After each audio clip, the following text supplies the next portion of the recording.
Hello बच्चों, let's see this question. This question say the electron in hydrogen atom is replaced by identical charge particle muon with mass 207 times the electron. Now the radius of K shell will be.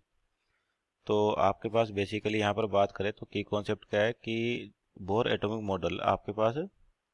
Bohr's atomic model जिसके अंदर क्या होता है कि आप centre पे nucleus होता है, इलेक्ट्रॉन क्या होता है इसके अराउंड घूमते हैं ऑर्बिट्स के अंदर, सर्कुलर पाथ ऑर्बिट कहलाते हैं आपके पास स्टेबल ऑर्बिट। तो उनकी रेडियस के रिगार्डिंग क्वेश्चन है आपके पास कि क्या होगा। तो यहाँ पर की कॉन्सेप्ट लिखे अपन radius of Bohr's orbit, Bohr's orbit.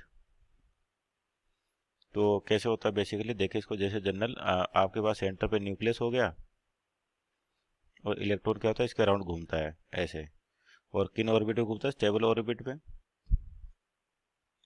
तो होता क्या जैसे यहाँ पर इसको अगर आपका इलेक्ट्रॉन सर्कुलर ऑर्बिट में घूम रहा है तो सेंट्रीपिटल फोर्स सबसे नेसेसरी है जिसकी वैल्यू होती है mv²/r।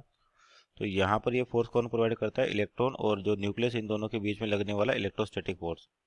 तो इस कंसेप्ट को यूज करके अपन रेडियस निकाल सकते हैं। एक तो ये लगेगा आपके पास कौन सा इलेक्ट्रोस्टैटिक फोर्स क्या होता है, KQ1Q2/r²। तो Q1 हो गया JDE, Q2 हो गया E/r² इज इक्वल टू कितना mv²/r।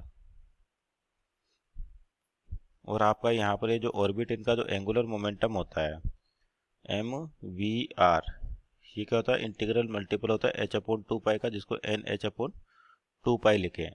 तो इन दोनों इक्वेशन से यानी कि इक्वेशन नंबर 1 और इक्वेशन नंबर 2 यहाँ से सोल्व करते हैं तो आपके पास जो बोर रेडियस आती है इसकी वैल्यू आती है h² आपके पास ε0 पाई me²। तो बाकी सारी वैल्यूज तो यहाँ पर कांस्टेंट है, तो कह सकते हो जो रेडियस होगी इन्वर्सली प्रोपोर्शनल टू क्या होगी, मास होगी आपके पास। तो आपको क्या दे रखा है, एक तो इलेक्ट्रॉन है, उसको रिप्लेस कर दिया किससे, म्यून से, जिसको मास दे रखा है। तो यानी कि r electron upon r muon निकाले अपन, m लिखे, तो ये देगा mass of muon divide by mass of electron. तो आपके पास यहाँ पर देखिए जो रेडियस हो जाएगी किसकी, म्यून की, ये क्या हो जाएगी सिंपल, अपने पास जो मास दे रखा है यानी कि ये निकालना है तो ऊपर जाएगा, नीचे आएगा आपके पास। तो कितना हो जाएगा आपके पास, mass of electron divide by mass of muon, जो कितना 207 टाइम्स है किसका, मास ऑफ इलेक्ट्रॉन के,